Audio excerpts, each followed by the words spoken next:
இன்று இந்த ராமநாதபுரம் மாவட்டத்திலே மிக பெரும்பான்மையாக இருக்கக்கூடிய வகையிலே தென் மாவட்டங்களை பொறுத்த வரைக்கும் மாற்று சமுதாயத்தினர் தான் அதிகம் வசிக்கிறதா ஒரு மாயை தோற்றத்தை மாயை பிம்பத்தை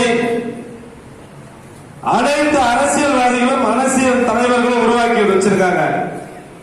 அப்படி இருக்கக்கூடிய இந்த சூழ்நிலையில 2021 சட்டமன்ற தேர்தல் நெருங்குகின்ற பரபரப்பான இந்த சூழ்நிலை மேல இன்னைக்கு இந்த தென் தமிழகமே அதிர்ற வகையில ராமநாதபுரம் மாவட்டமே குலுக்குகின்ற வகையில இன்னைக்கு யாரா இந்த மாநாடு போட்டு ஒரு கூட்டம் போயிட்டு இருக்கான்னு பார்க்கிற அளவுக்கு இந்த ராமநாதபுரம் மாவட்டத்தையே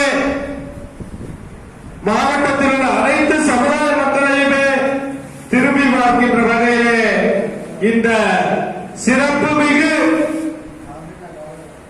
நம்முடைய தமிழ்நாடு முத்துரையர் முன்னேற்ற சங்கத்தினுடைய புதிய பொறுப்பாளர்கள் ஆலோசனை கூட்டத்தையும் தேர்தல் ஆலோசனை கூட்டத்தையும் சிறப்பாக வரவேற்று இந்த மாவட்டத்தை ஆதரவைத்த என்னுடைய குடும்ப உறவின் சொந்தங்களுக்கு முதலில் என்னுடைய சிறப்பான வணக்கத்தினை மிகுந்த மகிழ்ச்சியோடு தெரிவித்துக் கொள்கின்றேன்.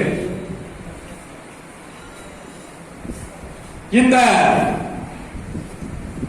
ராமநாதபுரம் மாவட்டத்தில்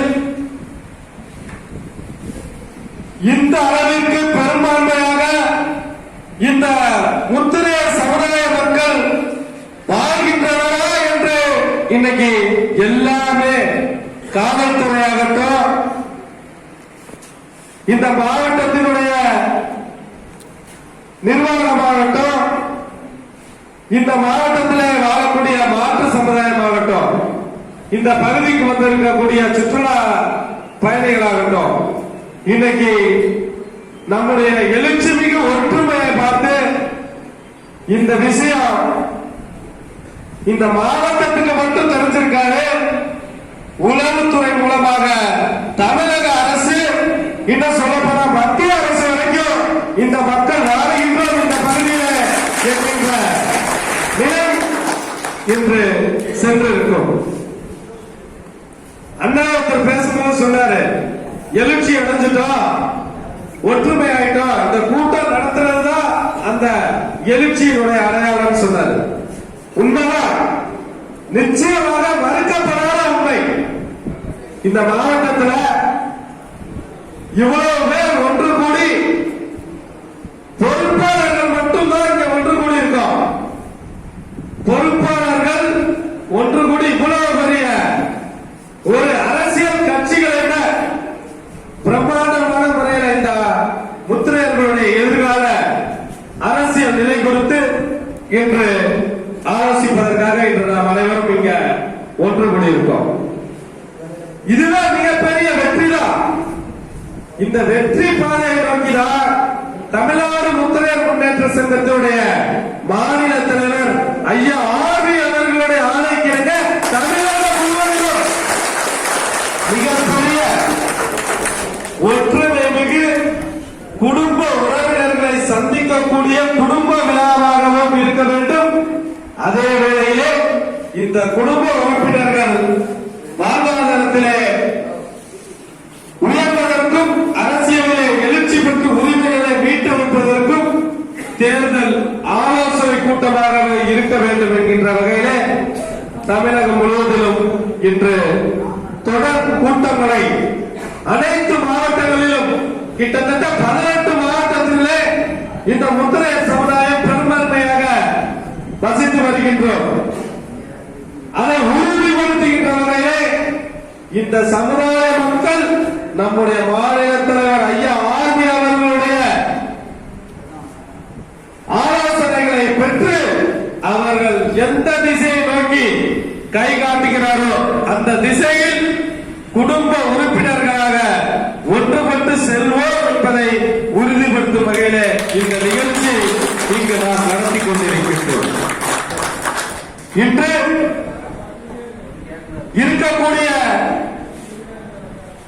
அரசியல் கட்சிகள் எல்லாம் இன்று ஜாதியின் அடிப்படையிலே அரசியல் செய்கிறார்கள் என்பதிலே எவ்வித மாற்றமும் கிடையாது. ஆகவே இந்த நேரத்திலே சில பேர் நினைக்கலாம், இந்த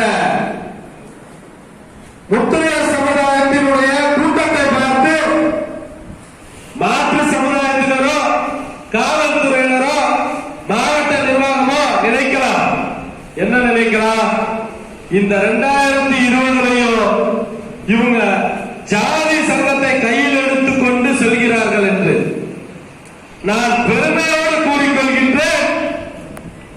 நம்முடைய சமுதாயம் சார்ந்த நான் பிறந்த சமுதாயத்திற்காக எந்த அரசியல் கட்சியிடமும் போய் அவனுக்கு கூலிக்கு மாரடிப்பது போன்று அவனுடைய கட்சியிலே உறுப்பினராக்கிக் கொண்டு அவனுக்கு அடிமைத்தன வேலை பார்க்காமல் புரட்சியாளராக உத்தர சமுதாயத்தை ஒருங்கிணைக்கும் பணியை செய்வதிலே மிக பெருமை அடைகிறேன் என்பதிலே இந்த நேரத்தில் சொல்லிக் கொண்டிருக்கிறேன். ஏனென்றால் இருக்கக்கூடிய ஆட்சியாக இருந்தாலும் சரி, எதிர்கட்சியாக இருக்கக்கூடிய ஆட்சியாக இருந்தாலும் சரி, தமிழகத்திலே தமிழகத்தை பொறுத்தவரை ஜாதி ரீதியான சமூக ரீதியான ஆட்சி இருந்துதான் அரசியல் நடைபெறுகிறது.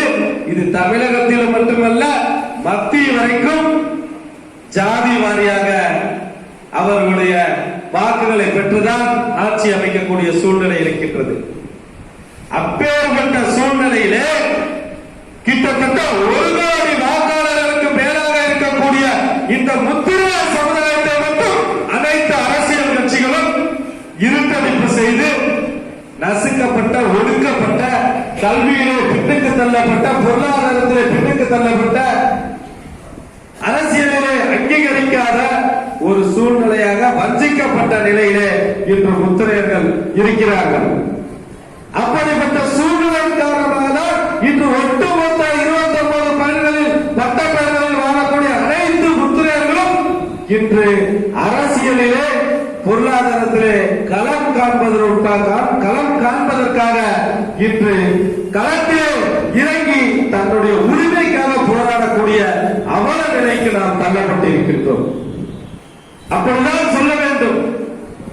கிட்டத்தட்ட 2000 ஆண்டுகளுக்கு முன்பாக வரலாற்றை கொண்ட மிகப்பெரிய அடையாளமாக இருக்கக்கூடிய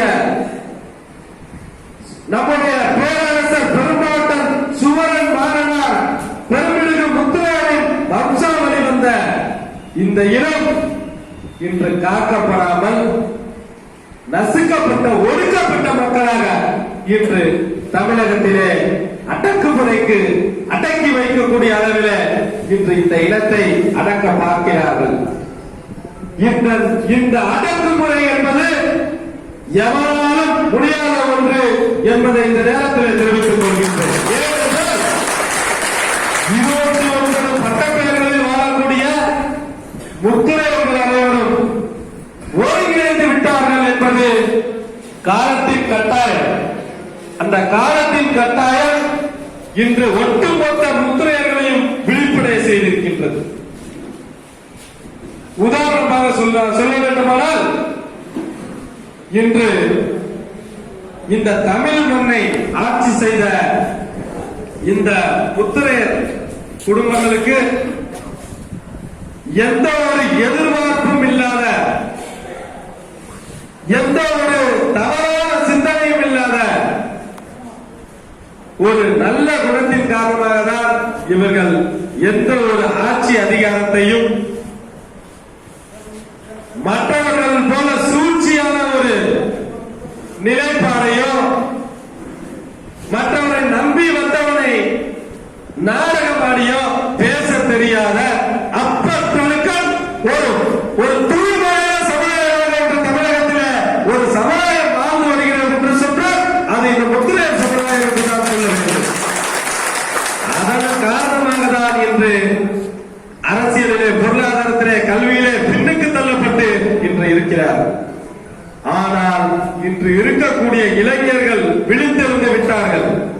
கிட்டத்தட்ட இந்த சமுதாயத்திலே 40 லட்சத்திற்கும் அதிகமான இளைஞர்கள் மட்டும் இருக்கிறார்கள் என்பதை அரசியல் கட்சி தலைவர்கள் மறந்துவிட வேண்டாம் என இந்த நேரத்தில் தெரிவித்துக் கொள்கின்றேன்.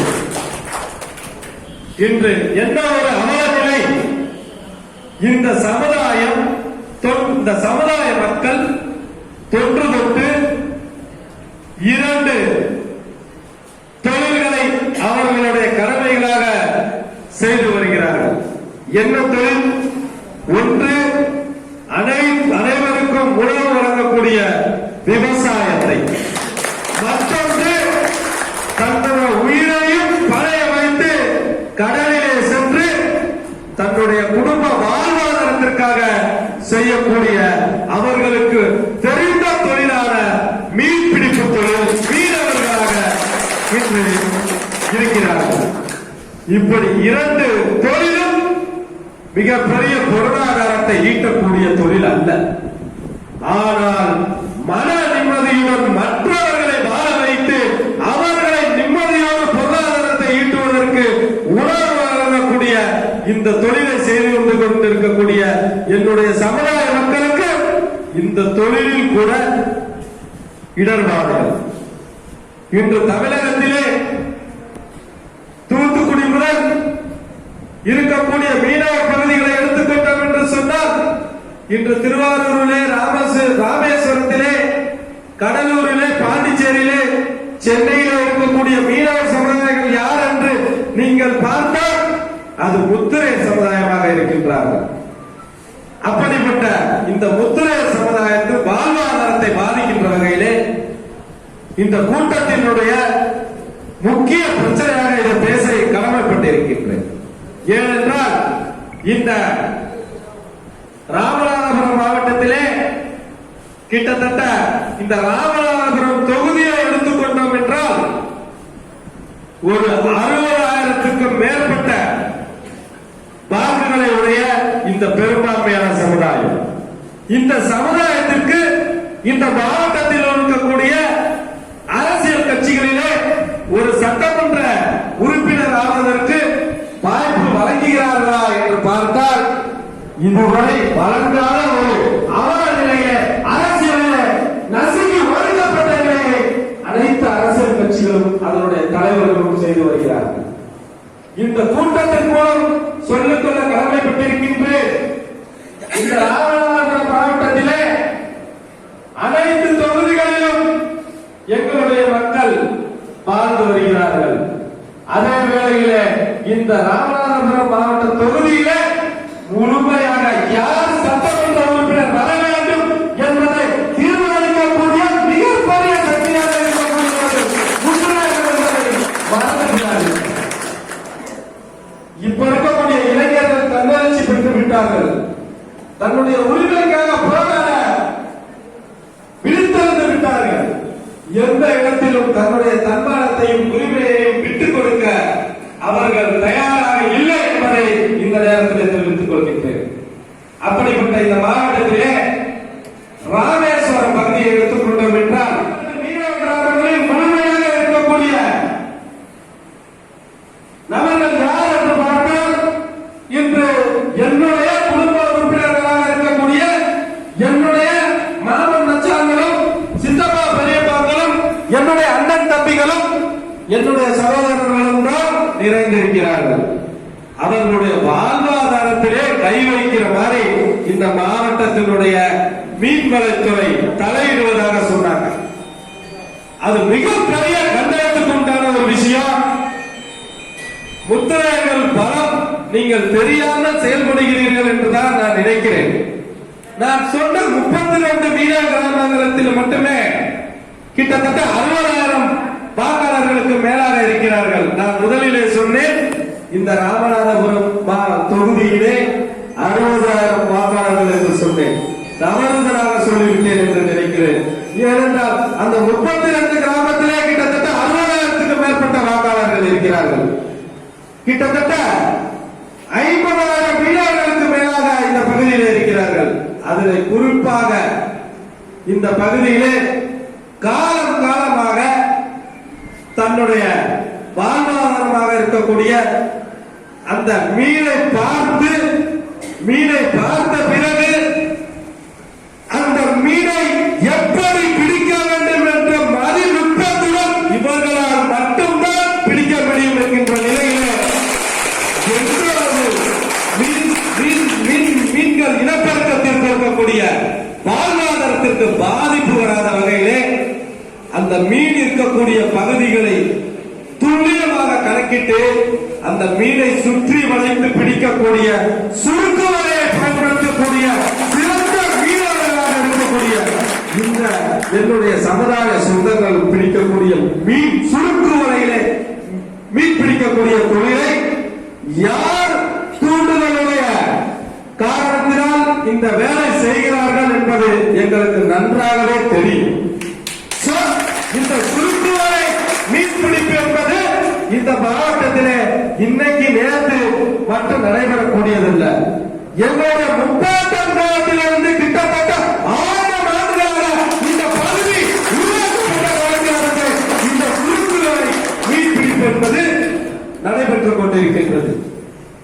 நீங்கள் சொல்லுகிறீர்கள், இந்த மாவட்ட நிர்வாகத்திற்கு நான் எச்சரிக்கை விடுக்கின்றேன், கோரிக்கை வைக்கின்றோம். கோரிக்கை எல்லாம் வைத்து எங்களுடைய கையெழுத்து போட்டு எங்களுடைய ரேகைகள் தான் அழிந்த நிலையில இன்று இருக்கின்றது.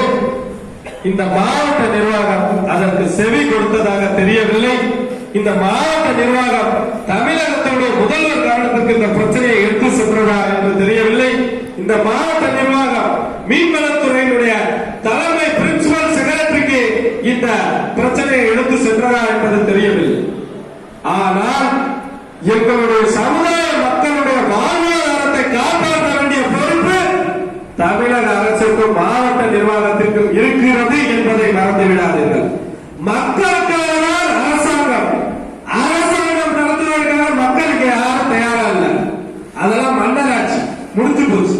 அந்த மன்னராட்சியில பேரரசர் பெருமொழிக்கு ஆட்சியை செய்து சிறப்பான ஒரு ஆட்சியை செய்த இந்த சமுதாயத்திற்கு இந்த அவலநிலை ஏற்படக்கூடிய ஒரு சூழ்நிலையை இன்று இந்த மாவட்ட நிர்வாகம் ஏடி என்று சொல்லக்கூடிய இணை இயக்குனர் மூலமாக அழுத்தம் கொடுக்கிறதாக தகவல் தெரிகின்றது.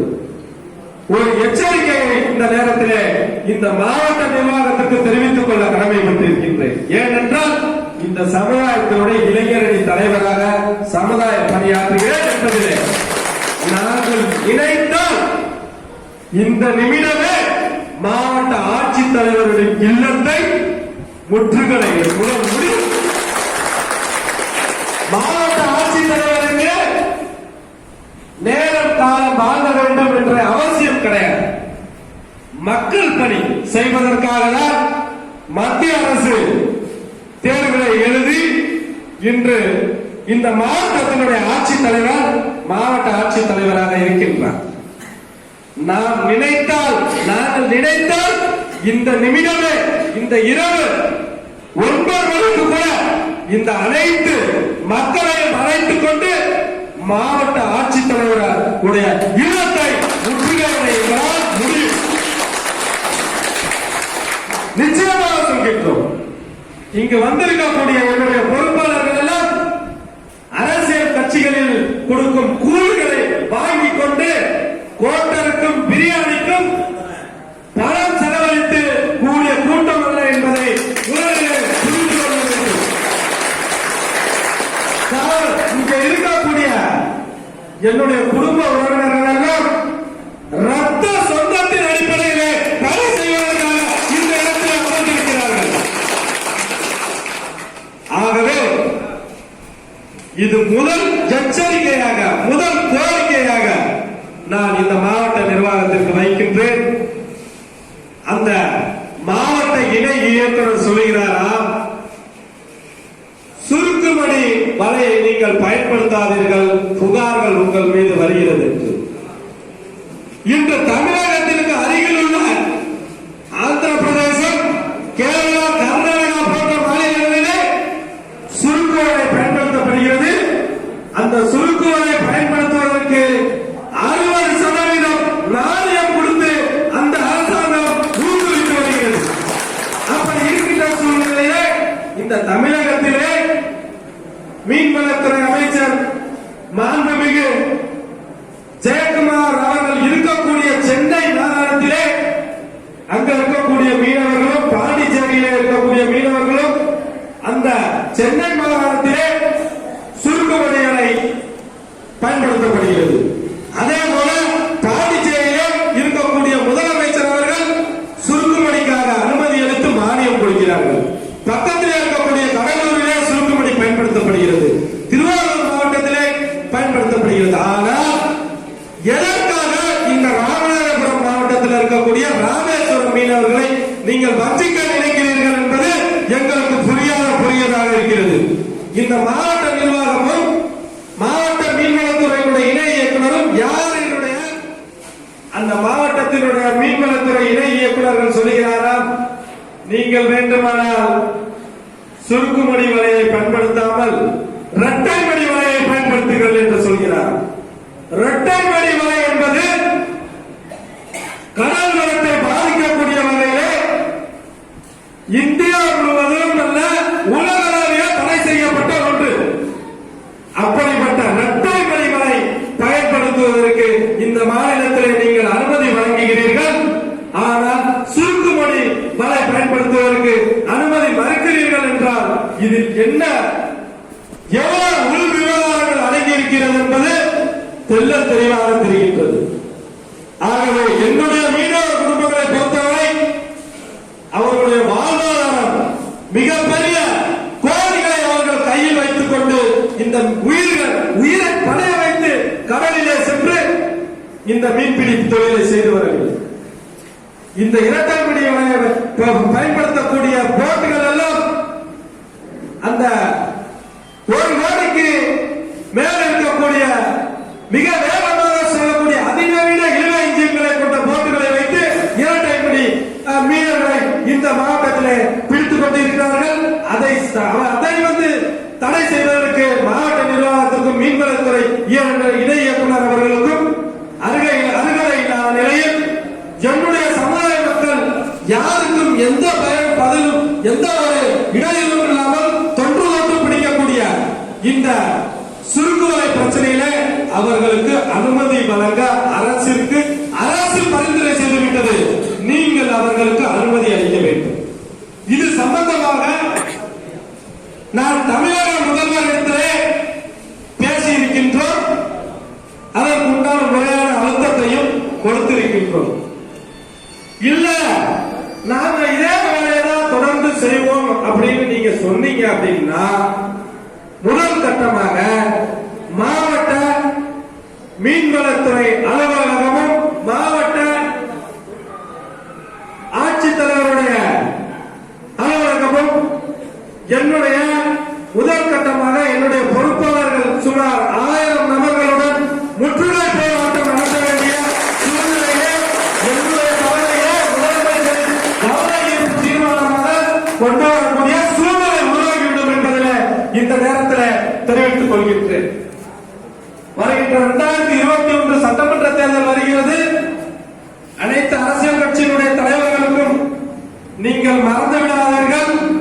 ஓட்டு வங்கியாக இருக்கக்கூடிய இந்த முத்துரையர் மக்கள் தக்க பதிலடி கொடுத்து விடுவார்கள் என்பதை நன்கு உணர்ந்து இந்த சுருக்குவலை பிரச்சனை இத்துடன் இந்த மாவட்டத்தில் முடித்துவிட்டு என்னுடைய மக்களுக்கு நீங்கள் சுருக்குவலை பயன்படுத்த அனுமதிக்க வேண்டும் என்று இந்த தமிழக அரசிற்கும் மாவட்ட நிர்வாகத்திற்கும் மீன்வளத்துறைக்கும் இந்த நேரத்தில் மிகப்பெரிய அழுத்தமான கோரிக்கையாக இந்த கோரிக்கையை வைக்கிறேன்.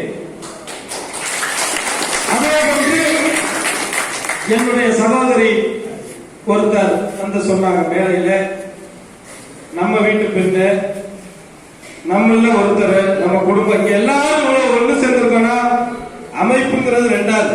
அது நம்ம வளர்ச்சிக்காக பொறுப்பாளர்கள் மேடையில இருக்கவங்க பேரை கூட நான் சொல்லல. என்ன காரணத்துக்காக சொல்லலன்னா நான் ஒருத்தர் பேரை சொல்லி அதன் மூலியமா அண்ணன் அவ்வளவுதான் முன்னிலைப்படுத்திருக்காரு, நம்மளை முன்னிலைப்படுத்தல அப்படிங்கிற ஒரு அந்த சலசலப்பு சலனமுட வரும் காலங்களில் வந்துவிடக் கூடாது என்பதற்காக இந்த மேடையில் இருக்கக்கூடிய என்னுடைய சமுதாய உறவினர்களும் நீங்களும் என்றென்றும் இதே ஒற்றுமையோடு சமுதாய பணியை செய்தீர்கள் என்றால்தான் நாம் வெற்றி பெற முடியும். அந்த வகையிலே இன்று இந்த மாவட்டத்திலே நம்முடைய சமுதாயத்தைச் சேர்ந்த பெண்மணி மிகுந்த வேதனையான ஒரு செய்தியை சொன்னார்.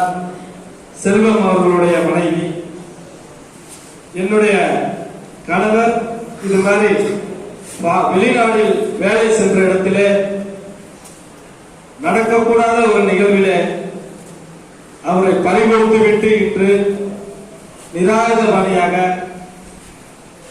இன்று யார் அவரை பாதுகாப்பா அப்படிங்கிற ஒரு சூழ்நிலையில கண் கலக்கத்துடன் தன்னுடைய கணவருடைய உடலை கூட வாங்க முடியாத சூழ்நிலையில இன்று என்னிடம் ஒரு கோரிக்கை மனுவை அளித்தார். அதையும் இந்த நேரத்தில் இந்த மாவட்ட நிர்வாகத்திற்கு அரசினுடைய கடமையையும் நம்முடைய உரிமையை தான் இந்த மாவட்ட நிர்வாகத்திற்கு நாம் தெரிவிக்கிறோமே தவிர அவர்கள் வீட்டில் இருப்பதை எடுத்துக்கொண்டு வந்து நம்மள்கிட்ட கொடுக்க சொல்லி நம்ம சொல்லல. மாவட்ட நிர்வாகம் என்பது மக்களுடைய தீர்க்க முடியாத பிரச்சனை என்ன, அந்த பிரச்சனைகளை அரசாங்கம் தான் தீர்க்க முடியும். உடனடியாக இந்த மாவட்டத்தினுடைய ஆட்சித்தலைவர், மாவட்ட கலெக்டர், அந்த பெண்மணியினுடைய கணவர் இன்று அந்த அவருடைய உணவை கூட வீட்டிற்கு இந்த சொந்த மாவட்டத்திற்கே கொண்டு வர முடியாத ஒரு அவல நிலை. என்ன ஒரு வெட்கக்கேடான விஷயம். எவ்வளவு பெரிய இந்திய நாடு, வல்லரசாக போது நம்ம எல்லாம் சொல்லிக்கிட்டு இருக்கோம். அப்படிப்பட்ட நாட்டில் இருந்தோம். இதே மற்ற நாட்டுக்காரனா இருந்தா ஒரு சின்ன பிரச்சனை நடந்திருந்தா கூட ஒரு நாட்டினுடைய குடிமகனை நம்ம என்னால தொட்டா கூட அடுத்த நிமிஷம் எம்பசிலிருந்து உடனடியாக அவருடைய தூதுவர் நேரடியாக அந்த மாவட்டத்துக்கு வந்துருவான், எஸ்பி ஆபீஸ்க்கு வந்துருவான், கலெக்டர் ஆபீஸ்க்கு வந்துருவான். என்னுடைய இப்ப நீங்க எல்லாம் பார்த்திருப்பீங்க, துப்பாக்கி சூடெல்லாம் நடந்தது. அமெரிக்காவோட மீனவர்கள் வந்து படகுல சில பிரச்சனைகள் ஏற்படுச்சு. அப்ப அவங்களை தொட முடிஞ்சதா? இந்திய அரசாங்கத்தில் அவங்க மீது நடவடிக்கை எடுக்க முடிஞ்சதா? எந்த அளவுக்கு அந்த நாடு வந்து அவங்களுடைய குடிமக்கள் மேல கவனம் செலுத்துற. ஆனா இன்று என்ன ஒரு அவல நிலை. இந்த மாவட்டத்தில் தன்னுடைய கணவரை இழந்து தன்னுடைய கணவனுடைய உடலை பெறுவதற்காக இன்று வழி தெரியாமல், திக்கு தெரியாமல், யாரை சந்திப்பது என்று தெரியாமல் என்னிடத்தில் கூட மறுப்பு எடுக்கக்கூடிய அவல நிலையில இன்னைக்கு அந்த பெண்மணியை இந்த மாவட்ட நிர்வாகம் நிறுத்தி இருக்கிறது என்றால் இதை விட கேவலமான ஒரு விஷயம் இந்த மாவட்ட நிர்வாகத்துக்கு எதுவுமே இருக்க முடியாது. உடனடியாக மாவட்ட ஆட்சித்தலைவர் அவர்கள், தமிழக அரசும் அந்த செல்வம் அவர்களுடைய உடலை மீட்டு உடனடியாக அவர்கள் குடும்பத்தினருடைய ஒப்படைப்பதற்கு கலெக்டர் தான் வீட்டில் ஒரு சகோதரியினுடைய கணவர் இறந்திருந்தா எந்த அளவுக்கு துடிதுடிச்சு அந்த விஷயத்துல எடுப்பாரு நடவடிக்கை, அப்படி எடுத்திருக்கணும், எடுக்கல. இப்ப இந்த ஒட்டுமொத்த முத்திரையர்களின் சார்பாக இந்த மாவட்டத்தினுடைய ஒட்டுமொத்த முத்திரையர் நிர்வாகிகளும் இந்த கூட்டத்தின் வாயிலாக மாவட்ட நிர்வாகத்திற்கு மீண்டும் அந்த செல்வம் அவர்களுடைய மீட்டுக் கொடுக்க வேண்டிய கடமையும் பொறுப்பும் மத்திய அரசு பணியில இருந்து பதவி ஏற்கக்கூடிய உங்களுக்கு இருக்கு. அதை மீட்டு உடனடியாக நடவடிக்கை எடுத்து தமிழக அரசுக்கு முறையாக அந்த பெண்மணிக்கு வழங்கிட ஆவணம் செய்யுமாறு இந்த மாவட்ட நிர்வாகத்திற்கு 2 கோரிக்கை தான். இன்னைக்கு நாங்க பேச வேண்டிய விஷயம் வேற. அதை விட்டுட்டு எங்களுடைய மக்களுடைய பிரச்சனைகளாக இருக்கக்கூடிய இந்த 2 விஷயத்தை இந்த மாவட்ட நிர்வாகத்திற்கு, காவல்துறை, உளவுத்துறை அதிகாரிகளுக்கு இதை உடனடியாக கவனத்துக்கு கொண்டு போக. மத்திய அரசினுடைய உளவுத்துறை இந்த மாவட்டத்தில் அதிகமாக இருப்பாங்க, கடலோர பகுதிங்கிறதுனால. ஏன்னா பக்கத்துல ஸ்ரீலங்கா இருக்கு. ஆகவே உங்களுடைய குடும்பத்தில் பிரச்சனையாக தயவு செய்து இதை கொண்டு போங்க. வேற ஒண்ணு அந்த அம்மா கேட்கல. சோ இந்த முத்திரையர் சங்கம், முத்திரையர் மக்களுக்காக போராட ஒட்டுமொத்த 18 மாவட்டத்தில் உள்ள லட்சம் முத்திரையர்கள் தயாராகி விட்டார்கள். இன்று ஒரு மாவட்டத்தில் இந்த மாவட்டத்தினுடைய பிரச்சனை இந்த மாவட்டத்திலே முறையாக கையாளப்படும். அது நடவடிக்கை எடுக்காத பட்சத்தில் இனி வரும் காலங்களில் 18 மாவட்ட அலுவலகங்களிலும் ஒரே தினத்தில் போராட்டங்கள் தலைமையின் கீழ் அறிவிக்கப்பட்டு அந்த கோரிக்கையை உடனடியாக மத்திய மாநில அரசினுடைய கவனத்திற்கு கொண்டு செல்வோம் என்பதை கூறி இந்த பொறுப்பாளர்கள் கூட்டம். நான் முதலிலே உங்களை எல்லாம் வரவேற்று நன்றி சொன்னேன். அதே வேளையிலே இன்று இந்த கூட்டம் இவ்வளவு சிறப்பாக இந்த பொறுப்பாளர்களை எல்லாம் சரியான முறையிலே அரவணைத்து அன்போடு இந்த நிகழ்ச்சியை நடத்தி கொண்டிருக்கின்ற என்னுடைய குடும்பத்தினுடைய மூத்த உறுப்பினர்களாக இருக்கக்கூடிய மேடையிலே அமர்ந்திருக்கக்கூடிய பெரியோர்களுக்கும் ஒரு இந்த மேடையிலே இந்த நிகழ்ச்சிக்கு முறையான அனுமதியை வாங்கின நம்முடைய மாவட்ட தலைவர் அண்ணன் கோவிந்தன் அவர்களுடைய பெயரையும் மற்றும் நம்முடைய அண்ணன் முனியசாமி அவர்கள் பெயரையும் மட்டும் 2 பெயர்களை மட்டும் இந்த நேரத்தில் உங்களோட அனுமதியோடு சொல்ல கடமைப்பட்டிருக்கின்றேன். ஏனென்றால் இன்று இந்த நிகழ்ச்சிக்கு உண்டான அரசு அனுமதி மற்றும் அவர்களோட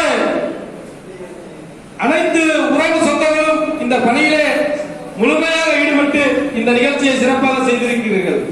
ஆகவே பேர் சொல்லி எந்த வருத்தமும் வந்துடக்கூடாதுங்கிறதுக்காக தான் இங்கு இருக்கக்கூடிய இந்த நிகழ்ச்சிகளை ஏற்பாடு செய்த மேடையில் இருக்கக்கூடிய என்னுடைய குடும்ப பெரியவர்களுக்கும் இந்த மேடைக்கு கீழே உங்களுக்கு மேடை வளர்ந்தாவிட்டாலும் என்றென்று சமுதாய பணி செய்வேன் என்று சொல்லக்கூடிய வகையிலே மேடைக்கு கீழே அமர்ந்திருக்கக்கூடிய என்னுடைய ரத்த குடும்ப உறவினர்களுக்கும் சொந்தங்களுக்கும் என்னுடைய குடும்ப உறுப்பினர்களுக்கும் குறிப்பாக இந்த நிகழ்ச்சிக்கு நாங்களும் போராட தயாராக வந்திருக்கிறோம் என்கின்ற வகையிலே இன்று பெண்களும் போராட்ட களத்திற்கு வந்திருக்கக்கூடிய என்னுடைய குடும்ப தாய்மார்களுக்கும் எங்களுக்கு போராடுவதற்கு எந்த இடமாக இருந்தாலும் சரி இந்த சமுதாயத்திற்காக நாங்கள் எந்த எதிர்பார்ப்பையும் எதிர்பார்க்க மாட்டோம் என்கின்ற வகையில அதனை உறுதிப்படுத்துகின்ற வகையில இந்த மேடைக்கு கீழே அமர்ந்திருக்கக்கூடிய என்னுடைய குடும்ப சொந்தங்களை பாருங்கள், அவர்களுடைய உணர்வை பாருங்கள்,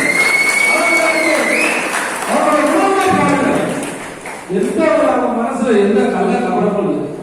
என்னுடைய சமுதாய கூட்டத்துக்காக நான் தரையில உட்கார்ந்து கூட என்னுடைய கூட்டத்தை சிறப்பிக்கிற வகையில இன்னைக்கு என்னுடைய சகோதரர்கள் எல்லாம் இந்த நேரத்துல உட்கார்ந்து இருக்காங்க. இந்த அரங்கமே பத்தல அப்படிங்கிற வகையில இன்னைக்கு அரங்கத்திற்கு உள்ள நிற்கக்கூடிய இவ்வளவு பேருக்கு சேரை பத்தலங்கிற அளவுக்கு பொறுப்பாளர்கள் இவ்வளவு பேர் உள்ள இருக்கக்கூடிய என்னுடைய அன்பு சகோதரர்களுக்கும் இந்த அரங்கத்திற்கு வெளியே நின்று கொண்டிருக்கக்கூடிய என்னுடைய அன்பு சகோதரர்களுக்கும் இந்த நிகழ்ச்சிக்கு வந்திருப்பதில் மீண்டும் உங்களுக்கெல்லாம் என்னுடைய மணிமண்டபத்துடன் கூடிய ஒரு சிலையை தமிழக அரசு வைத்திருக்கிறது என்றால் எதற்காக? இன்று மிக பெரும்பான்மையான சமுதாயமாக இருக்கக்கூடிய இந்த சமுதாயத்தினுடைய ஓட்டு வங்கிகளை பெற வேண்டும் என்கின்ற ஒரு நோக்கம் இருந்தாலும் இல்லாவிட்டாலும் சரி, அந்த நோக்கத்தோடு இருந்தாலும் கூட இன்று அந்த பேரரசர் பெரும்பிடுகும் முத்திரையருக்கு மத்திய பேருந்து நிலையத்திலே ஒரு புதித்து மீண்டும் ஒரு சிலையுடன் கூடிய மணிமண்டத்தை அமைத்து கொடுத்திருக்கிறார். இது இந்த நேரத்தில் அந்த தமிழக அரசாங்கத்தினுடைய மாண்புமிகு தமிழக முதல்வர் அவர்கள், முன்னாள் முதல்வர் அம்மையார் ஜெயலலிதா அவர்கள் இந்த சமுதாயத்திற்கு ஒரு அங்கீகாரத்தை வழங்கி ஒரு பேரரசர் பெரும்பிடுகு முத்திரையருக்கு ஒரு சிலை அமைத்து கொடுத்து அந்த மாவட்டத்திற்கு பேரரசர் பெரும்பிடுகு முத்திரையர் மாவட்டம் என்று பெயர் வழங்கி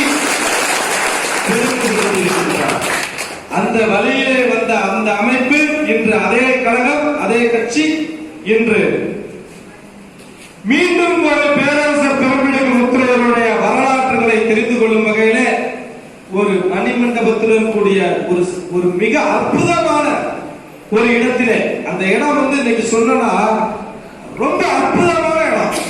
திருச்சியினுடைய மையப்பகுதி மத்திய பேருந்து நிலையத்திலே நடுவிலே அருமையான மணிமண்டபத்தை அமைத்து கொடுத்ததற்கு அரசியலுக்கு அப்பாற்பட்டு தமிழக முதல்வர் மாண்புமிகு எடப்பாடி பழனிசாமி அவர்களுக்கும் அவர்களை பரிந்துரை செய்த இந்த நிகழ்வினை பரிந்துரை செய்த மாண்புமிகு துணை முதல்வர் திரு ஓ பன்னீர்செல்வம் அவர்களுக்கும் இந்த முத்திரை சமுதாய மக்கள் நன்றி சொல்ல கடமைப்பட்டிருக்கின்றனர்.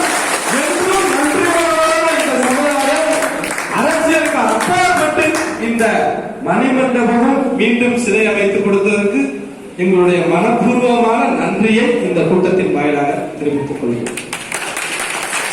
அதே வேளையிலே இன்று அரசியலிலே இப்படி பெரும்பான்மையான மக்களுக்கு எந்த அரசியல் கட்சியாவது அங்கீகாரம் கொடுக்கிறான்னு பார்த்தா எந்த அரசியல் கட்சி அங்கீகாரம் கொடுக்க தயாராகவே இல்லை. இன்னைக்கு சொல்றாங்க அரசியல் கட்சியெல்லாம், நாளைக்கு இன்னைக்கு எங்க கட்சியில உங்களுக்கு ஒரு 4 சீட்டு கொடுத்திருக்கோம், 4 எம்எல்ஏ இருக்கீங்க, அப்படி ஒரு அமைச்சர் பதவி கொடுத்துட்டோம்னு சொல்றாங்க. மக்களுடைய பெரும்பான்மைக்கு ஏற்றவாறு நீங்கள் சீட்டுகளை சட்டமன்ற உறுப்பினர்களுக்கு அவர்களுக்கான தகுதிகளை வழங்குங்கள் என்றுதான் நாங்கள் கேட்கின்றோம். இன்று சிறுபான்மை சமுதாயத்தினர்கள் கிட்டத்தட்ட ஒரு 30 சட்டமன்ற தொகுதிகள் அதற்கு வாய்ப்புகளை தருகிறீர்கள். கிட்டத்தட்ட ஒரு 5-6 அமைச்சர்களை ஒரு சமுதாயத்திற்கு வாரி வழங்குகிறீர்கள். இன்று அவர்களுடைய கோரிக்கைகள் எல்லாம் கேட்டு மக்கள் பிரச்சனைகளை எடுத்து சொல்வதற்கு சட்டமன்றத்திலே 30 எம்எல்ஏ இருக்கா, 5 அமைச்சர் இருக்கா, ஒரு சமுதாயத்துக்கு ஒரு பிரச்சனை இல்லைன்னா நேரடியா தலையிடலன்னா கூட தன்னுடைய சமுதாயத்தின் மீது உள்ள பற்றுல அவன் அந்த பிரச்சனையை முடிச்சு தரான். நான் அவர்களை குறை சொல்லவில்லை. அதே போன்று என்னுடைய சமுதாயத்தை சேர்ந்த மக்களுக்கு ஒரு பிரச்சனை என்றால் சட்டமன்றத்திலே குரல் கொடுப்பதற்கும் தமிழக அரசின் கவனத்திற்கு எடுத்து சொல்வதற்கும் நாங்கள் சட்டமன்ற உறுப்பினர்கள் ஆக வேண்டும். இந்த முத்திரை தமிழக முத்திரை முன்னேற்ற சங்கத்தினுடைய பொறுப்பாளர்கள் சட்டமன்றத்திற்கு செல்ல வேண்டும் என்று நினைப்பதிலே என்ன தவறு இருக்கின்றது?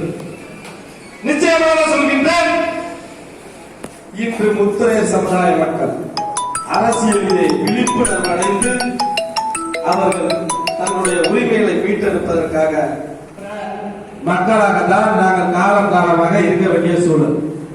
ஆகவே இந்த முறை நிச்சயமாக எங்களுடைய சமுதாயத்தை சேர்ந்த நபர்களுக்கு நீங்க உங்களோட கட்சியில நீங்க சீட்டு கொடுங்க, அது உங்களோட விருப்பம், கொடுக்குறீங்க. ஏன்னா பெரும்பான்மையா அவங்க உழைச்சிருக்காங்க, அவங்க உழைப்புக்கு என்றாரு நீங்கள் அங்கீகரிக்கிறீங்க. ஆனா அவங்கள சட்டமன்றத்திலேயோ பாராளுமன்றத்திலேயோ இல்ல முதலமைச்சருடைய கவனத்திற்கோ மீடியாவிலேயோ எங்களுடைய கோரிக்கையை என்றாவது பேசுவதற்கு நீங்கள் அனுமதிக்கிறீர்களா என்று பார்த்தால் எதுவுமே இல்லை. இதுவரைக்கும் யாராவது பேசியிருக்காங்களா? சொல்லுங்க, பேசியிருக்காங்களா? பேசுவதற்கு முன்வருவது இல்லை. அப்ப நம்ம யார வச்சு நம்மளுடைய கோரிக்கைகளை அரசுடைய கவனத்துக்கு எடுத்து சொல்ல முடியும், நம்ம பெற முடியும்? நம்மளுடைய உரிமைகளை தானே நம்ம கேட்கிறோம், வேற ஒன்றும் கேட்கல. அந்த உரிமைகள் இல்லாத ஒரு இன்னைக்கு பாதுகாப்பற்ற ஒரு சூழ்நிலை தான். இந்த ராமநாதபுரம் மாவட்டத்தில் எத்தனை பிரச்சனைகள், இந்த மாவட்ட மக்கள் எத்தனை முறை பாதிக்கப்பட்டிருக்காங்க. இதெல்லாம் மக்கள் பாதுகாப்பற்ற சூழ்நிலை.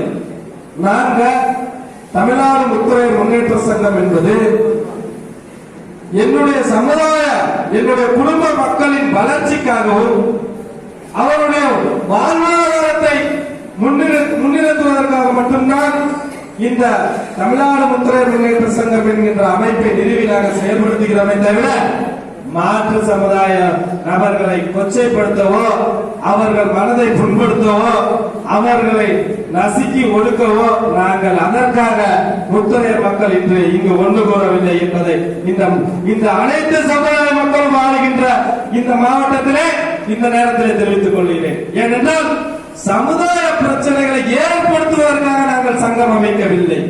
என்னுடைய உரிமைகளை, என்னுடைய குடும்ப சொந்தங்களுடைய உரிமைகளை மீட்டெடுக்க வேண்டும். அவருடைய வளர்ச்சி பாதையிலே நம்முடைய டாக்டர் பாலப்பேரரசு ஐயா ஆர்யா அவர்களுடைய தலைமையை கொண்டு செல்ல வேண்டும் என்பதற்காக இந்த இந்த முத்திரை சங்கம், தமிழ்நாடு முத்திரை முன்னேற்ற சங்கம் பயணித்துக் கொண்டிருக்கின்றது. இந்த தமிழ்நாடு முத்திரை முன்னேற்ற சங்கம் இன்று மிகப்பெரிய வளர்ச்சியை அடைந்திருக்கிறது. இது ஒண்ணு இன்னைக்கு நேற்று வந்த சங்கம் கிடையாது.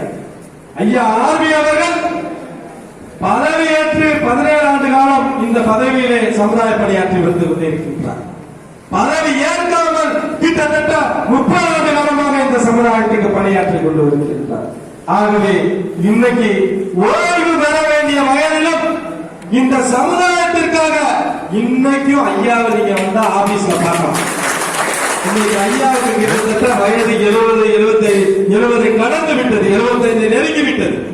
இருந்த சூழ்நிலையிலையும் இன்னைக்கும் ஐயா தினந்தோறும் காலையிலே அலுவலகத்தில் இருந்து தன்னுடைய தொழில் வேலைகளை பார்த்த நேரம் தவிர்த்து இந்த சமுதாய மக்களை அன்போடு புன்னகையோடு அரவணைத்து அவர்களை சந்தித்து அவருடைய குறை நிறைகளை கேட்டறிந்து அவரால் முடிந்த உதவிகளையும் அவரால் முடிந்த அழுத்தத்தையும் அரசிற்கு கொடுத்து வருகிறார் என்றால் இப்படிப்பட்ட ஒப்பற்ற தலைவர் கிடைத்த காலத்தில் நாம் அவர்களை பயன்படுத்திக் கொள்ள வேண்டிய கட்டாயத்திலே இருக்கிறோம் என்பதை மறந்துவிடாது.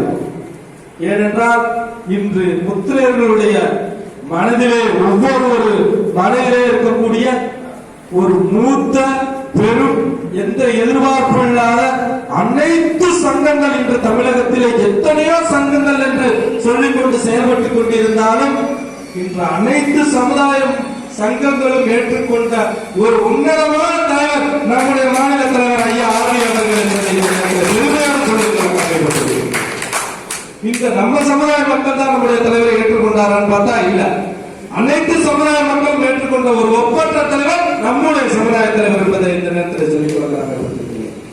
ஆகவே வருகின்ற 2021 சட்டமன்ற தேர்தலானது நமக்கானது என்பதில் எவ்வித மாற்றமும் கிடையாது. நாம் தமிழகம் முழுவதிலே மாவட்ட மக்களை சந்தித்து கலந்தாய்வு ஆலோசனை கூட்டத்தை நடத்தி வருகின்றோம். ஆகவே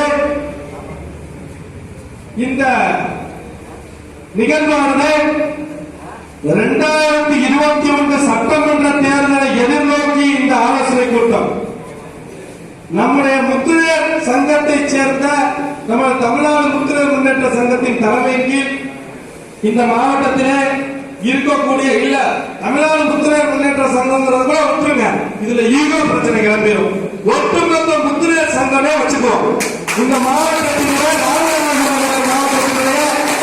முத்திரையர் சங்கம் இருக்கக்கூடிய தலைவர்கள் அனைத்து சங்கங்களையும் கலைத்து விட்டு நம்மளோட பயணிக்க தயாரா இருக்காங்க. தயவு செய்து நீங்க ஒத்துமையா இருக்கணும். நம்ம ஒத்துமையா தான் இருக்கோம். ஒத்துமையா இல்லைன்னு சொல்லவே மாட்டேன். அவ்வளவுதான். இப்ப இந்த மாவட்டத்தில் செல்வம் முத்திரையர் சங்கம் ஒரு அமைப்பு நடத்திக்கிட்டு இருக்காரு சொன்னாரு. அவருடன் சேர்ந்த 2 வேலுச்சாமி அண்ணா அவர்களும் இன்னும் மற்றும் அவங்களுடைய பொறுப்பாளர்கள் 2 வேலுச்சாமி மற்ற பொறுப்பாளர்கள்லாம் அவங்களும் இந்த மாவட்டத்தை பொறுத்தவரை முத்திரையர்கள் குடும்பமாக செயல்படுவோம் என்று கூறி அந்த நிகழ்வுகளை நடத்தக்கூடிய சூழ்நிலையிலே அந்த நிகழ்ச்சி புயலின் காரணமாக ஒத்திவைக்கப்பட்டு இன்னைக்கு நடந்தது. தவறுதலாக ஏதோ சில காரணங்களுக்காக அண்ணன் அந்த நிகழ்ச்சிக்கு வரல நினைக்கிறேன். ஆனா அவர்கள் மனதில் இருப்பதை நான் வெளிப்படுத்துகிறேன். ஒற்றுமையாக இருப்போம். பதவிக்காக நாங்கள் செயல்படவில்லை. ஒட்டுமொத்தமாக உங்கள் தலைமையில் இந்த மாவட்டத்தில் தமிழக மக்களும் பயணிக்க நாங்கள் தயாராக இருக்கின்றோம் என்கின்ற அளவிலே அவர்கள் நல்ல நிலைப்பாட்டில் இருக்கிறார். ஆகவே இந்த முறை இந்த அரசியலிலே பிரதிநிதித்துவம் நம்முடைய முத்திரையர்களுக்கு சட்டமன்ற உறுப்பினர் முத்திரையர் சங்கத்துக்கு கொடுக்கணும். முத்திரையர் சங்கம் நம்முடைய சங்கத்திற்கு கொடுத்தாதான் நான் காலை தூக்கி விட்டு போய் சொல்லுவேன், என் மக்களுக்கு இன்னைக்கு இந்த பிரச்சனை இருக்கு, என் மக்கள் இதுல பாதிக்கிறான், அதை பத்தி நடவடிக்கை எடுக்க முதல்வரே அப்படின்னு நான் அரசாங்கத்திட்ட சொல்லுவேன். அப்படி பெரும்பான்மையான இன்னைக்கு ஜாதிய ரீதியான யாருக்கு சீட்டு கொடுக்கல சொல்லுங்க, நாங்களே கேட்கல. எல்லா சமுதாயத்துக்கும் அங்கீகரிச்சு நீங்க இன்னைக்கு சீட்டு கொடுத்திருக்கீங்க, வாய்ப்பு வழங்குறீங்க. ஆனா இந்த முத்திரையர் சமுதாயம் தொடர்ந்து புறக்கணிக்கப்பட்டு வருகிறது. ஆகவே இந்த முறை அரசியலை மீட்டெடுத்து சட்டமன்ற உறுப்பினராக இந்த முத்திரையர் சங்கத்தை சேர்ந்த ஒருவர் சட்டமன்றத்தில் குரல் கொடுப்பார் என்பதை இந்த நேரத்தில் தெரிவித்துக் கொள்கிறேன். ஆகவே காலம் கருதி சூழ்நிலை கருதி நாம் உரையை முடிக்க வேண்டிய சூழ்நிலையில் இருக்கின்றோம். நன்றாக ஒன்றை நினைவு வைத்துக் கொள்ளுங்கள். நீங்கள் இந்த மாவட்டத்திலே கிட்டத்தட்ட 300க்கும் மேற்பட்ட கிராமங்கள் இருப்பதாக சொன்னார்கள். இந்த 300 கிராமத்திலே 35 என்னுடைய அதிகபட்சமாக 35 நபர்களை நீங்கள் பொறுப்பாளர்களாக நியமிக்க வேண்டும். எப்படி சொல்கிறேன் என்றால், பொறுப்பாளர்கள் ஒரு ஊருக்கு 2 பேர் 3 பேர் இருந்தோம்னா மற்றவங்களா என்ன நினைக்கிறாங்கன்னா, இவரு தலைவரா இருக்காரு, அவர் பின்னாடி நான் போகணுமா, அவர் சாதிக்காக சங்கத்துக்காக சமுதாயத்துக்காக பணியாற்றணும்னு நினைக்கிறது கிடையாது.